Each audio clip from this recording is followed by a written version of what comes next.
Good morning, it's Anna. Fall is a busy time in Kentucky as farmers are harvesting the many crops that grow throughout the spring and summer. Two of the most important crops that are grown in the bluegrass state are corn and soybeans. Winter wheat, which will be planted in these same fields, is also an important crop. Today we are visiting Peterson Farms near Bardstown. We will get to take a ride in their combine while they are harvesting, learn where the crops go when they leave the farm, and the many products they are used for. Let's go! First I met with Albert Peterson. He and his uncles were working to harvest their field corn. Field corn is not like the sweet corn we eat on the cob.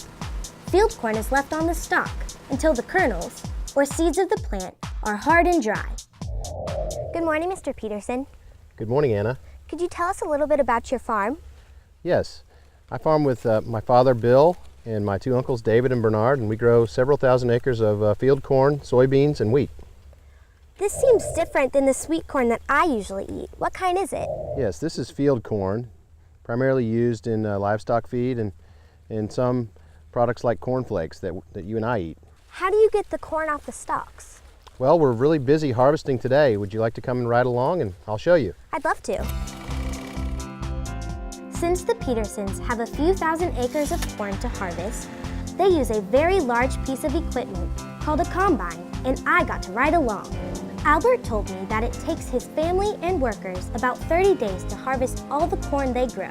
It will take more time to harvest the soybeans. If there is bad weather, then it can take even longer since driving on mud is bad for the soil. While we were in the combine, Albert told me how the combine works. I was amazed that the combine could steer itself using a satellite and GPS. In fact, the combine was full of gadgets that helped the Petersons know how much grain they produced and how much more the corn has to dry. So what does the monitor do? Okay, this is a yield monitor that records the yield of the corn as we travel through the field. Every 10 feet or so, a point is taken, and the yield is measured through several pieces of equipment in the combine, along with the moisture level. And a map is made of the whole field and that yield using GPS technology. What does yield mean? Yield is the amount of corn per unit of area. Oh. So corn is measured and sold in bushels here in the United States. So we display the yield in bushels per acre. Okay. Once the combine fills with corn, it has to unload into a grain cart that runs alongside of the combine. Then the corn is trucked to be cleaned, dried, and stored. Next, I met with Albert's uncle, David Peterson, who watches over the granary.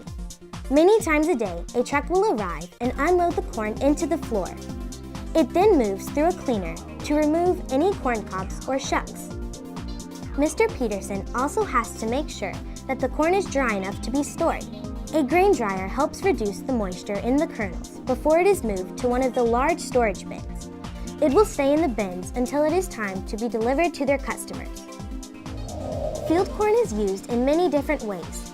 Most of the field corn grown is fed to farm animals like chickens, cattle, and pigs. Field corn is also used in many of our food products like breads, cereals, chips, and tortillas. You can find it in everyday items like batteries, toothpaste, paper, paint, baby powder, and fireworks. In fact, there are more than 4,000 uses for field corn. Scientists have even found a way to make plastics and fibers out of corn that will not harm our environment. They are completely biodegradable. And if corn wasn't already amazing, it can be used to make ethanol, which is used to fuel cars. This fuel, made from renewable corn, is mixed with our regular gasoline to reduce pollution and conserve oil. Corn is not the only cool crop grown in Kentucky. Most of the farmers who grow corn also grow soybeans and wheat, and they alternate the crops in the field to help the soil. Soybeans are very high in oil and protein, which makes them a very good feed for livestock. In Kentucky, most all of the soybeans grown are used in livestock feed. And like corn, soybeans can also be found in many of our food and consumer products and used to make biodiesel, a renewable fuel for diesel engines. Wheat is grown in Kentucky during the colder months. It is planted in fall and looks a lot like grass during winter. In the spring, the wheat will start growing again and produce its grain. The wheat will be harvested in late spring or early summer. Wheat is mostly used for foods like breads, muffins, cakes, cookies, crackers, and cereals. I had no idea all of these crops were so important to our state. I sure did learn a lot about corn, soybean, and wheat production here in Kentucky. And the next time I go to the grocery store, I know I could be eating our Kentucky crops. We can even find Kentucky's corn and soybeans at the gas station. I sure would like to thank the Petersons for showing me around today. There is so much more to learn about Kentucky's farms. Until next time!